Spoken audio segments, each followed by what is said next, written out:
Bienvenue à cet atelier Réinventer l'expérience collaborateur au sein de la collectivité.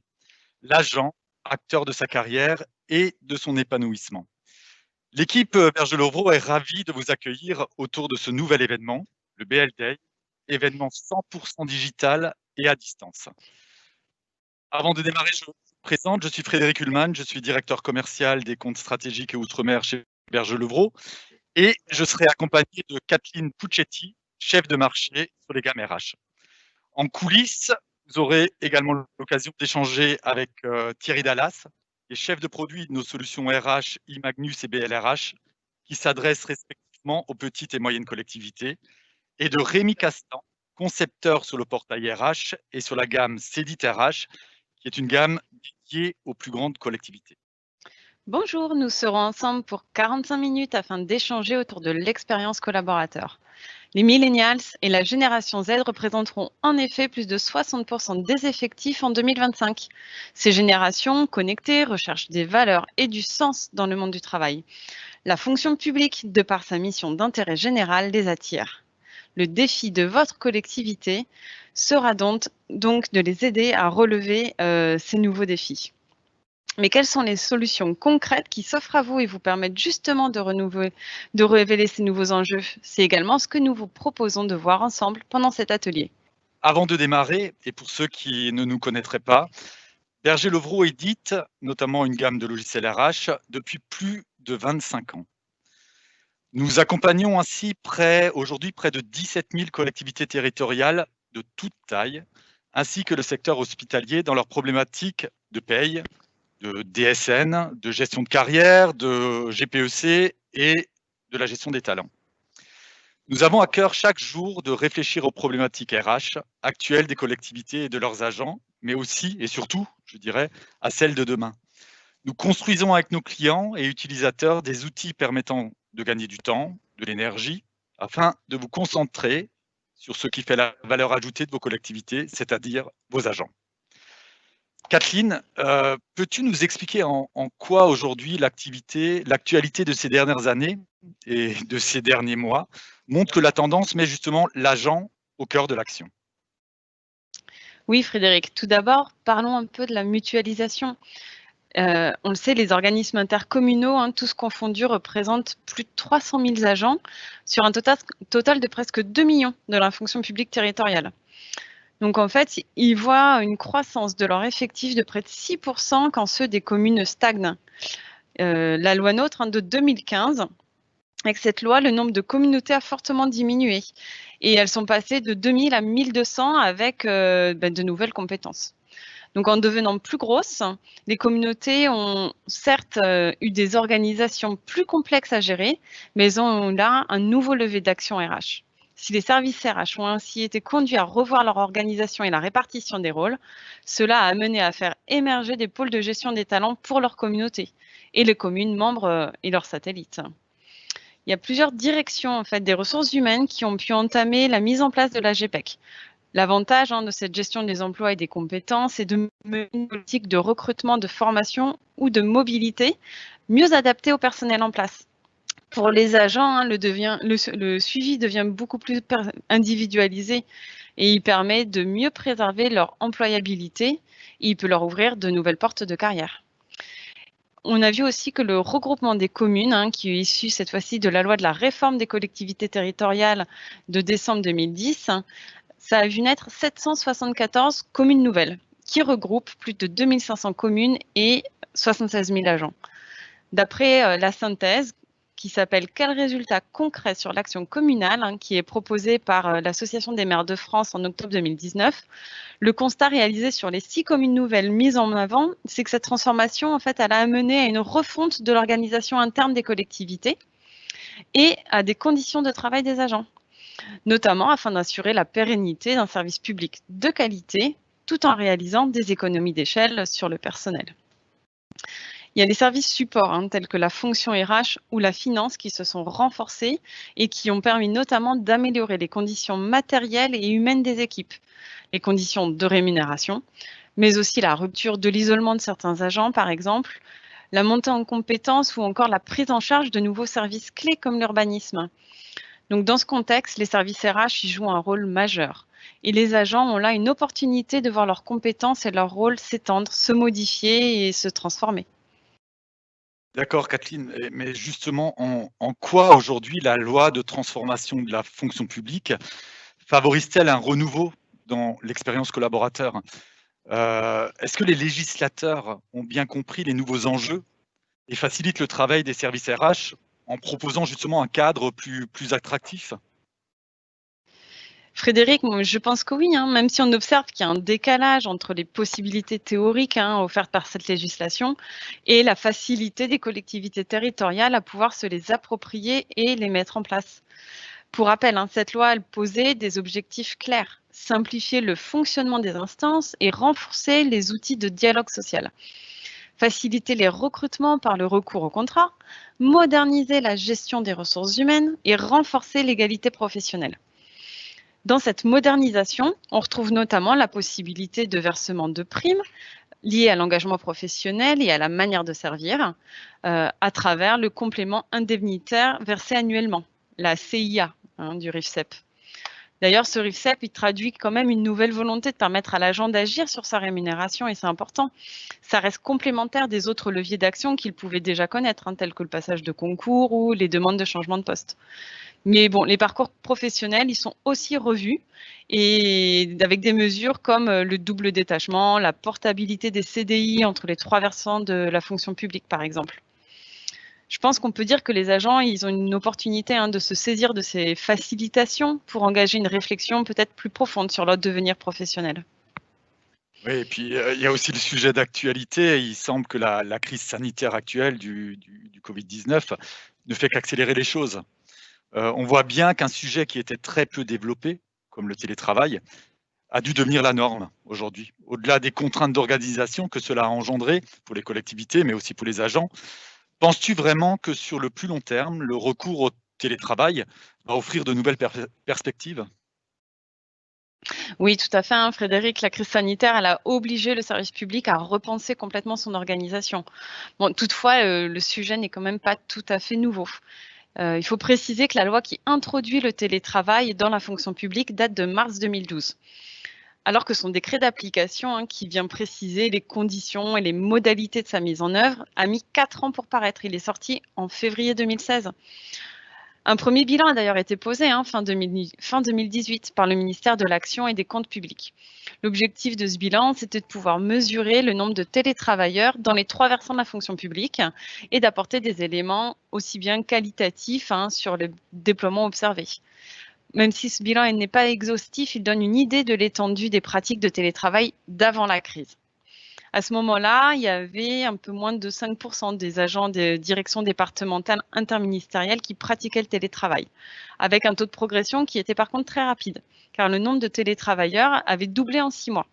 Les principaux enseignements de ce bilan tournaient toutefois autour des conditions relatives à sa mise en œuvre, au-delà des aspects organisationnels auxquels on aurait pu immédiatement penser. Les questions sont plutôt: les missions confiées à l'agent pouvaient-elles s'exercer à distance?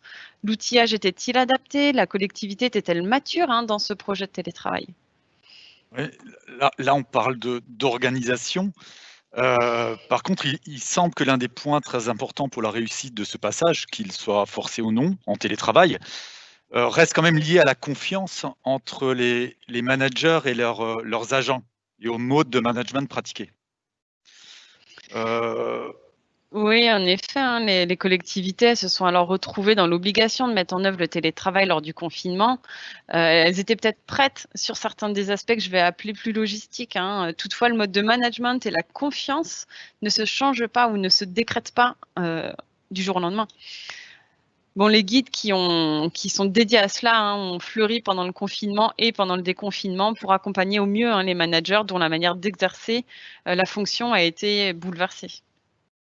oui, il y a eu cette partie-là et les managers sont aussi depuis 2 3 ans un peu bousculés par l'arrivée de la nouvelle génération qui arrive sur le marché du travail, non? Oui, c'est vrai, Frédéric, que cette génération, peut-être encore plus que la précédente, est digital native et ses attentes ne sont pas les mêmes. Elle est par exemple mieux préparée à l'expansion du télétravail car elle a l'habitude de vivre dans une communauté virtuelle. Cette communauté, pour elle, elle a une grande importance. L'image du réseau est très forte et elle représente un véritable levier de carrière, encore plus que certains diplômes peut-être. Les agents d'ailleurs de cette génération attendent de leur manager de la confiance, on en parlait, de l'écoute, de la transparence, dans une relation qui va être plus égalitaire. Ils recherchent également un poste, une mission qui a du sens avec des challenges, des objectifs précis, tout en ayant une souplesse dans l'organisation du travail pour y parvenir. Enfin, on voit cette génération comme plus entrepreneuse que les précédentes, avec une conception du travail permettant la liberté de mouvement à laquelle elle aspire. Le statut de freelance correspond bien à ces aspirations, tout comme les solutions de formation à distance, en toute autonomie et dans laquelle on va piocher, tels les MOOC ou les autres e-learning. D'ailleurs, pour eux, chacun a les capacités de réussir et l'information se doit d'être ultra accessible. Bon, toutefois, pour l'instant, elle représente que 6% des agents. D'accord, donc aujourd'hui, cette génération représente 6% des agents.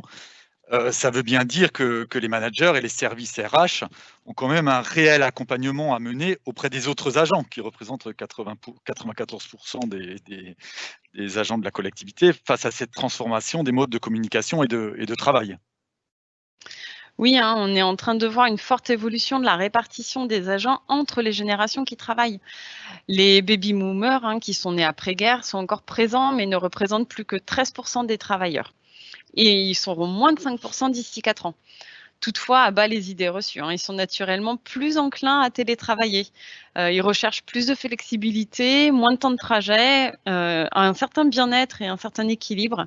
Ils ont moins besoin de leurs collègues pour les accompagner au quotidien, de fait de leur maturité professionnelle. Oui, c'est vrai. Et la génération X, celle qui regroupe les agents nés entre 66 et 76, j'en parle parce que c'est la mienne. Quelles sont leurs attentes aujourd'hui? Car on voit bien qu'ils sont très nombreux sur le marché du travail actuellement et pour encore un certain temps.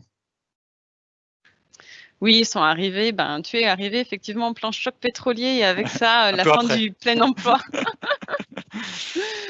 Mais les études, en fait, elles montrent qu'ils sont prêts à accepter beaucoup pour conserver leur emploi, au détriment parfois des conditions de travail.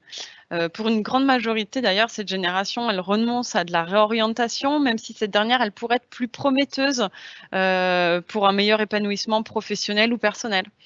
Bon, toutefois, elle s'implique fortement, c'est une génération qui assume des responsabilités, qui prend des initiatives et pour laquelle l'employeur a vraiment une image fédératrice. Oui, je confirme. Et puis, bon, il y a l'autre génération qui va représenter une grande part des agents, plus de 40% dans les prochaines décennies, qui est celle des millennials, qui sont nés entre les années 80 et 90. On les associe donc à Internet qu'ils ont vu naître, qu'ils ont vu grandir, et au digital qui est omniprésent dans tous les secteurs, qu'ils soient personnels ou professionnels. Les études décrivent d'ailleurs cette génération comme plutôt réticente à l'autorité et qui n'hésite pas à changer d'employeur, de région, de pays pour s'épanouir et trouver une bonne qualité de vie qui va allier des phases de repos, de décompression, parce que le travail n'est pour elles pas au centre de tout. Donc, je pense que les collectivités, elles doivent en fait chercher à répondre à leurs attentes, mais elles doivent surtout trouver une stratégie d'attractivité que je pourrais dire d'intergénérationnel, de multigénérationnel. Car dans moins de 10 ans, on observera vraiment un équilibre sur le marché du travail avec presque autant de personnes des différentes générations, la génération X, les millennials ou la génération Z. Effectivement, c'est un gros changement sur le marché du travail et si je comprends bien, les collectivités doivent aujourd'hui faire, du marketing quelque part. Elles doivent développer des stratégies d'image pour se rendre plus attractives et attirer les talents. Mais en quoi les DRH, peuvent aujourd'hui accompagner ces changements? Oui, plus qu'accompagner, je dirais même que les DRH, ils sont aujourd'hui appelés, à adopter une attitude vraiment proactive pour être davantage en situation de conduire, voire même d'initier le changement. La notion de marque employeur, n'est plus réservée au seul secteur privé. Au même titre, le marketing territorial, le développement d'une marque employeur devient vraiment, des outils de ressources humaines qui sont indispensables pour rendre à la fois attractives, visibles, et finalement peut-être concrètes, les pratiques RH de l'institution. Elles deviennent un véritable atout, je pense, sur le marché de l'emploi. Les directeurs des ressources humaines territoriaux doivent prospecter de nouveaux viviers de recrutement et utiliser des techniques qui sont innovantes pour sélectionner le candidat idéal. Mais ils doivent également mettre en avant l'attractivité du territoire pour, in fine, je pense, le convaincre de rejoindre non seulement une collectivité, mais surtout un projet. Un autre enjeu de taille au cœur de la politique d'attractivité, c'est la qualité de vie au travail qui est envisagée comme un vrai levier de performance. Comme je le disais tout à l'heure, la crise sanitaire et la mise en œuvre du télétravail en marche forcée demandent aux organisations de réinventer leur mode de travail, mais aussi d'anticiper de nouveaux risques psychosociaux, d'innover sur les pratiques managériales et sur la gestion du temps de travail. Et puis, il faut aussi adapter évidemment l'outil de travail à ces nouveaux contextes. Ouais, et la rémunération, c'est aussi un facteur, non, d'attractivité pour les collectivités? Oui, oui, oui, comme tu dis, c'est vraiment le troisième enjeu que je souhaitais évoquer, qui concerne la rémunération. C'est un levier pour la stratégie d'attractivité, mais on peut voir par exemple que le RIFSEP, il instaure justement ce principe de rémunération en fonction de la performance individuelle, mais la mise en œuvre de ce dispositif, elle reste encore difficile dans le contexte réglementaire actuel de la rémunération et des pratiques RH. Il y a aussi la mise en place d'un dispositif de mobilité interne qui est un point clé de la politique RH territoriale. Il y a d'ailleurs une étude intéressante du CNFPT sur ce sujet qui date de 2019, qui appelait les dispositifs d'accompagnement des mobilités internes dans les collectivités territoriales. Elle fait un état des lieux des mesures qui ont été mises en œuvre sur 9 sites d'observation. Cette étude, elle montre que les politiques de mobilité interne qui se développent ont une offre de services qui se structure pour répondre aux besoins des agents. Elle révèle par ailleurs que le développement des politiques de mobilité interne, c'est un prétexte à des réflexions sur l'organisation de la fonction RH pour que les différents acteurs de la mobilité, justement, se coordonnent. Bon, pour conclure, si l'ensemble de ces enjeux semble plutôt relever des organisations de taille importante, je pense vraiment qu'ils concernent aussi des organisations qui sont plus petites, qui vont tenter d'y répondre au travers des initiatives de mutualisation, par exemple, dont je parlais au début. Très bien, merci Kathleen. Mais, en termes réglementaires, est-ce que justement le calendrier réglementaire des DRH de la fonction publique, leur laisse vraiment le temps de traiter ces sujets? On voit que l'année 2020 aura été une année déjà très, très chargée pour eux, avec des sujets comme la DSN pour certains, la loi de transformation de la vie publique. On parle aussi des lignes directrices de gestion qui devront être mises en place. Et surtout les différentes adaptations qui sont liées à la crise sanitaire. Je pense aux primes Covid, les attestations, enfin ce genre de choses. Est-ce que ces événements-là, ne vont-ils pas induire que l'agent, doit devenir lui-même acteur de sa vie professionnelle? Oui, en effet, je pense que dans le contexte actuel, si les directions RH proposent de nombreux services au personnel des collectivités, quand elles sont organisées pour, les managers et les agents peuvent aussi avoir cette démarche proactive. Le ministère de l'Action publique présente même un guide qui leur est destiné avec des propositions très concrètes et pragmatiques à mettre en place pour améliorer ces pratiques de travail à distance. Libre à eux de se les approprier selon des axes d'amélioration qu'ils auraient pu évoquer dans le cadre des entretiens, par exemple. D'ailleurs, concernant l'organisation du travail, l'agent qui chercherait plus d'autonomie et d'efficacité pourrait demander à son manager d'avoir des objectifs clairs, qu'on qualifie de SMART, spécifiques, mesurables, atteignables, réalistes, temporels.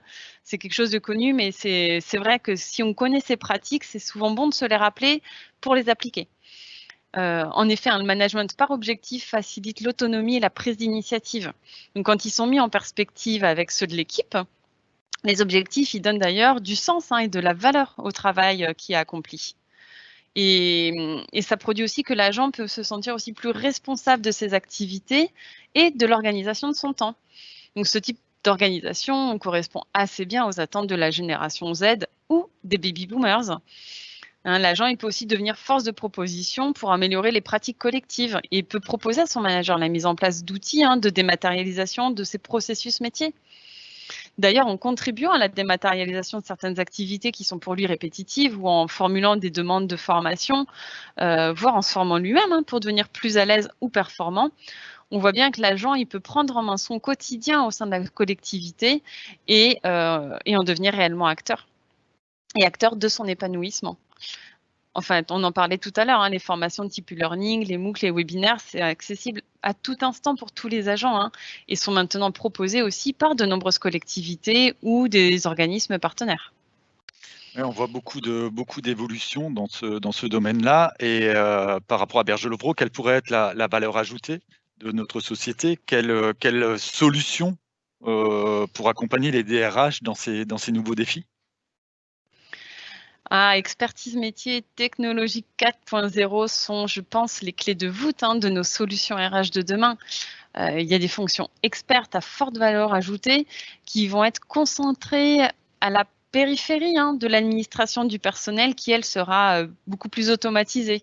Et on va le voir avec l'introduction justement de l'intelligence artificielle ou de la robotique.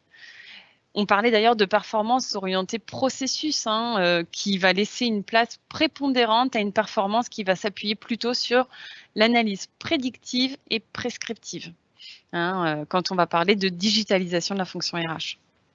Ouais, je comprends Kathleen.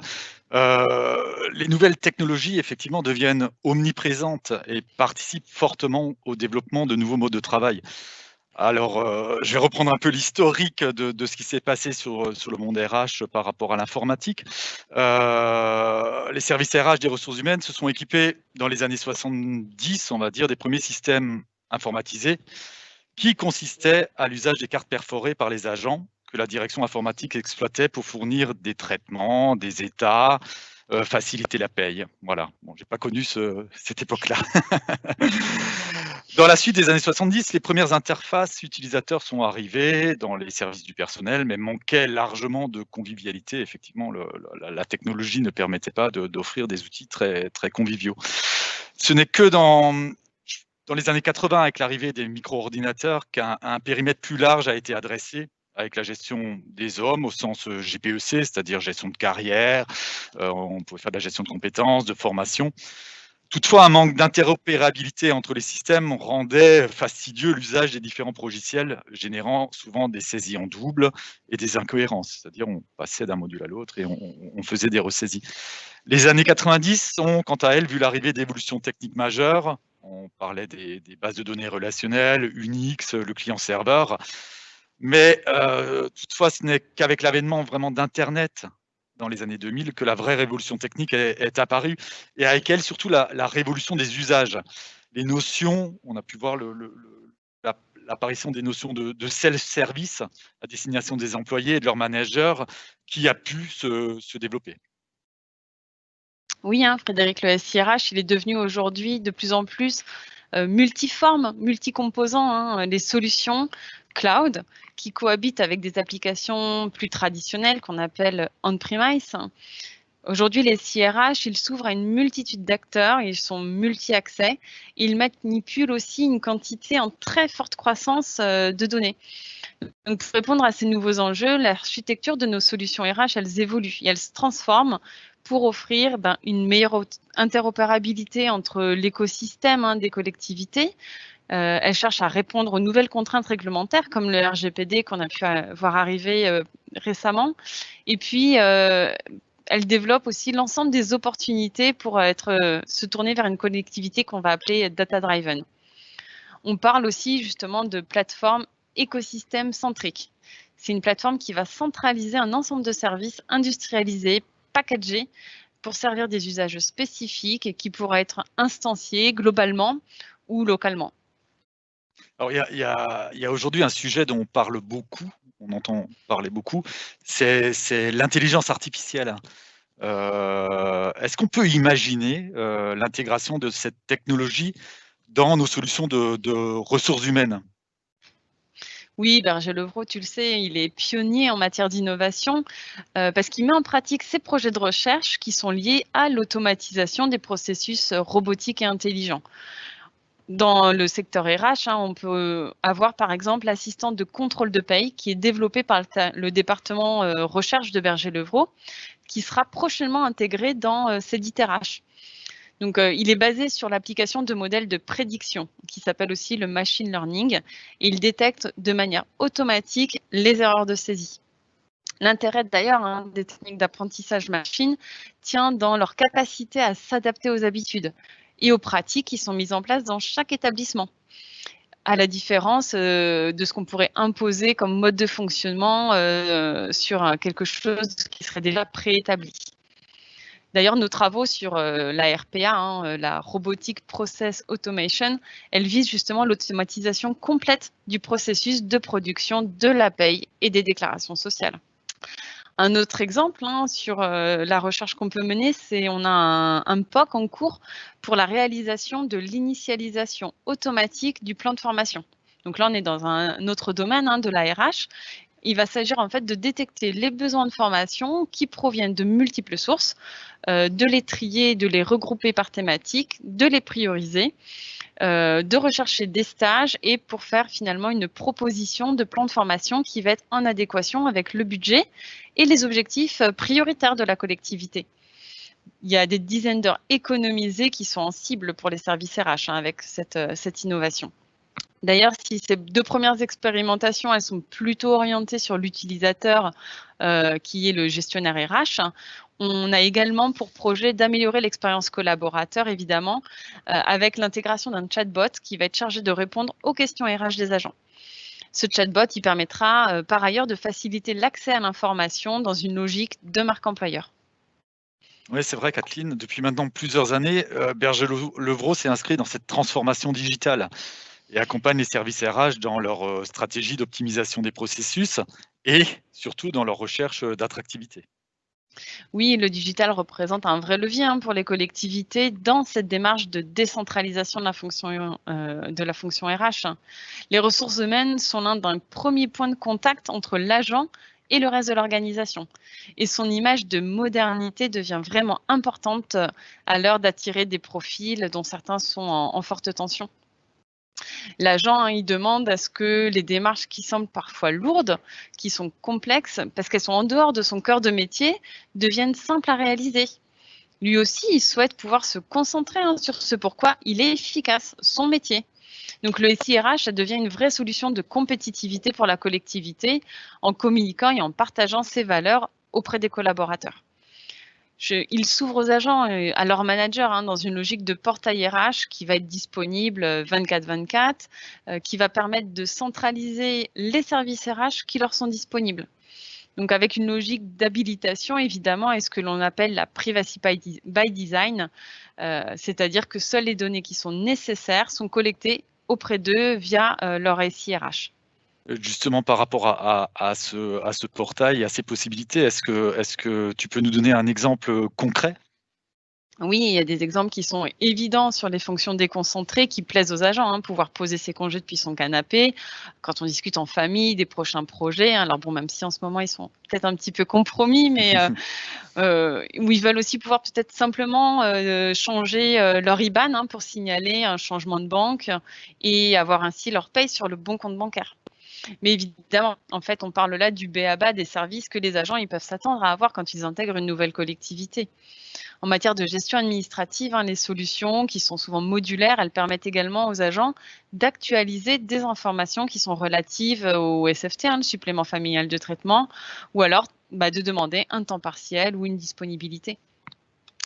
Il y a aussi l'accès à l'historique des bulletins de paye et à leur réédition à la demande, qui devient un service que je crois nécessaire, auquel les agents, notamment qui proviennent du privé par exemple, commencent aussi à être habitués avec les coffres-forts numériques.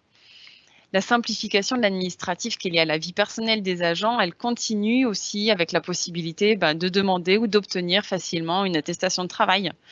À chaque fois que nécessaire d'ailleurs, un circuit de demande ou de validation, qu'on appelle souvent workflow dans notre jargon, est possible d'être mis en place.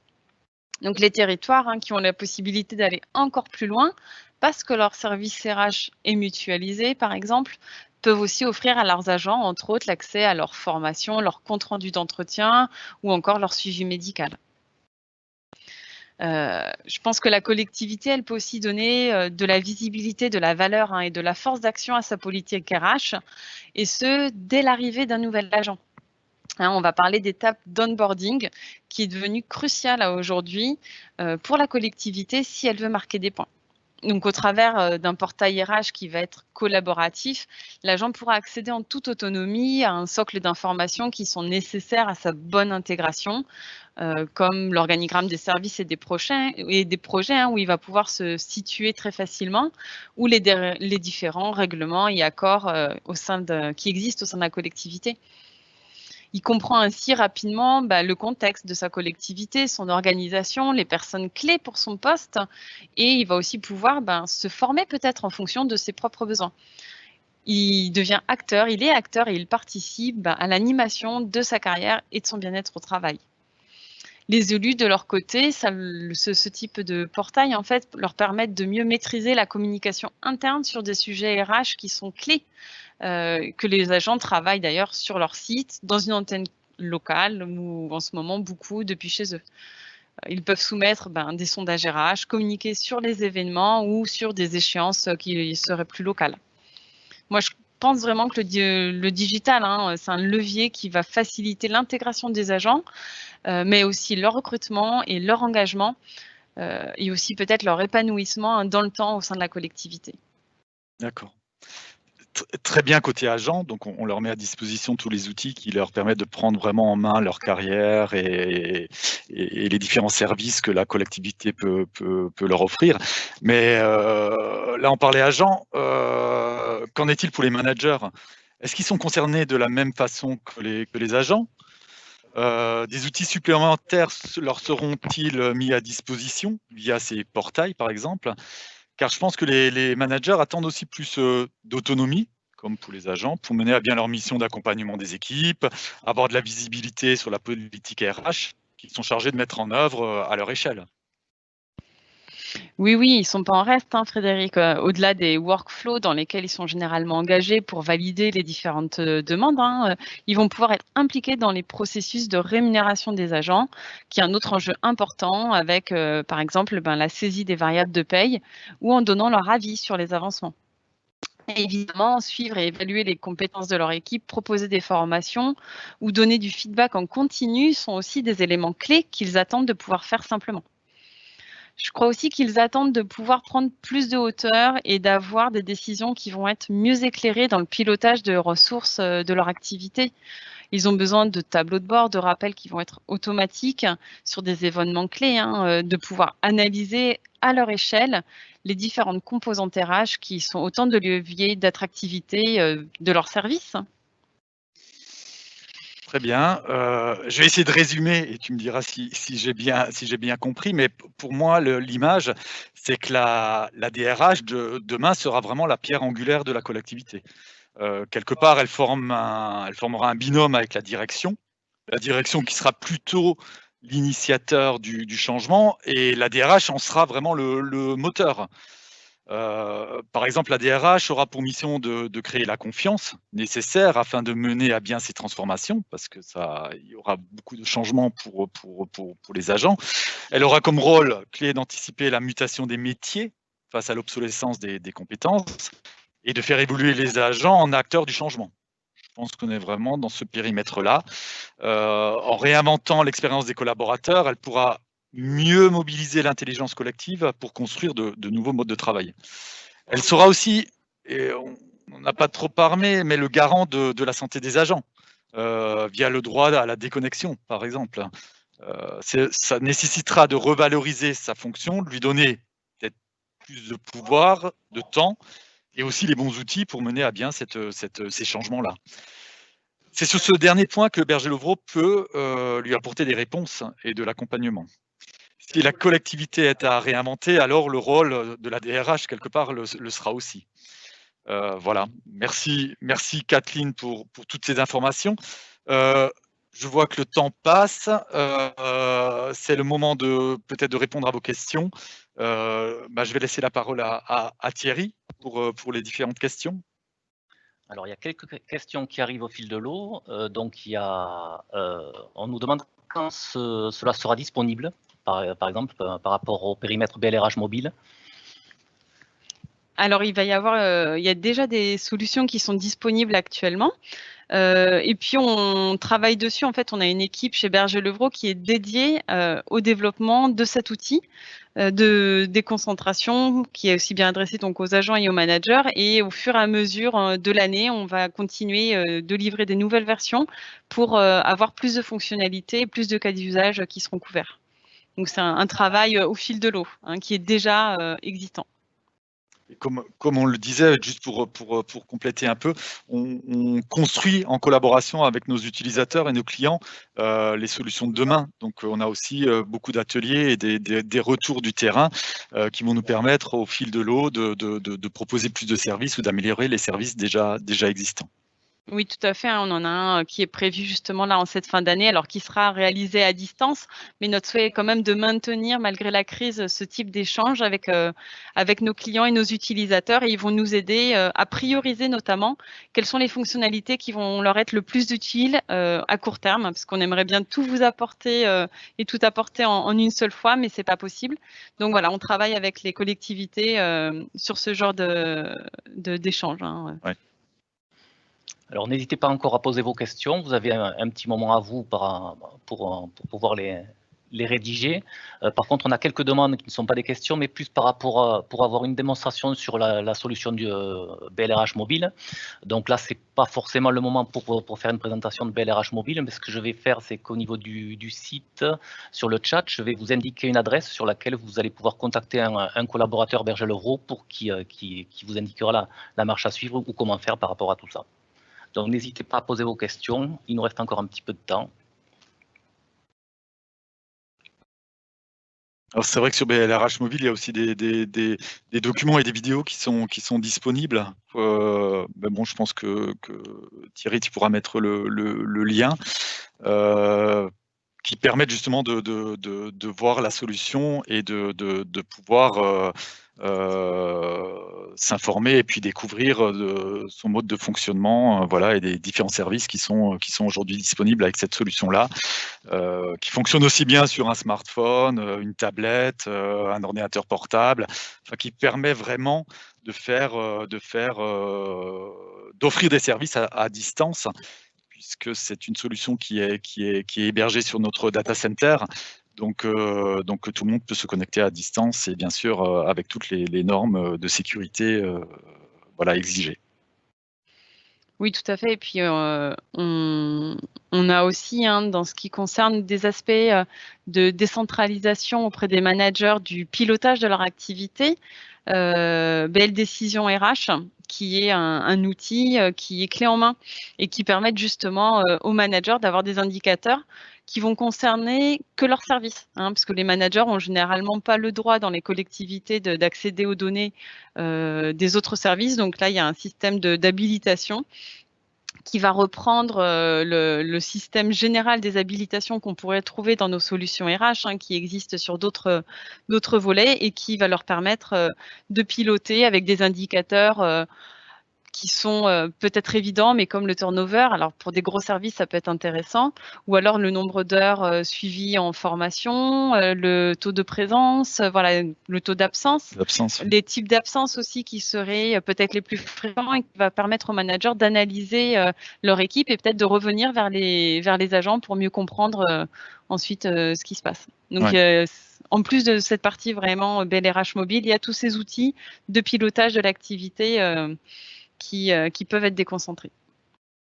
Oui, c'est vrai que c'est très, très, très important parce qu'en plus, ce sont des outils qui sont partagés entre la direction et donc les différents managers, et on a vraiment la capacité de travailler sur les mêmes indicateurs, donc des chiffres qui sont partagés, qui sont vérifiés, et c'est important au niveau de la direction d'avoir une vision sur l'ensemble de sa structure, mais ensuite par direction d'avoir ces éléments-là au niveau de son service ou de sa direction. Mais on est vraiment sur le même niveau d'indicateurs, alors des indicateurs que nous on met à disposition, mais qu'on peut aussi personnaliser en fonction des besoins de la collectivité. Oui, tout à fait. Et puis tu parlais de la fiabilité à aujourd'hui, avoir des indicateurs fiables, Oui. c'est important pour prendre des bonnes décisions. Et l'avantage quand c'est directement plugué aux outils RH, par exemple, c'est qu'il n'y a pas de retraitement qui est nécessaire. Donc ça veut dire qu'on a une information, une donnée qui va être directement exploitable et partagée effectivement, parce qu'on va tous parler. Par exemple, quand on parle du turnover, il y a plusieurs façons de calculer le turnover ou de calculer l'absentéisme. Oui, c'est ça, Et c'est exactement, important oui. que cette notion, elle soit identique au sein d'une même collectivité, à minima, si on veut pouvoir comparer les choses et prendre des plans d'action à l'échelle des services de ressources humaines. Ouais, je crois que c'est important et là aussi, c'est une solution, qui est en mode hébergé, donc qui permet aussi à des managers, même s'ils sont pas sur le site de la collectivité, même s'ils sont à distance ou pas sur le réseau interne, de pouvoir se connecter avec son smartphone, sa tablette et de voir tous les jours, ben, l'évolution un peu de ces indicateurs au niveau des RH. Écoutez, je ne sais pas si on a encore d'autres questions, mais il va être l'heure de se quitter. Donc, on vous remercie vraiment d'avoir assisté à cet atelier. Et au plaisir de pouvoir échanger avec vous ultérieurement et merci encore.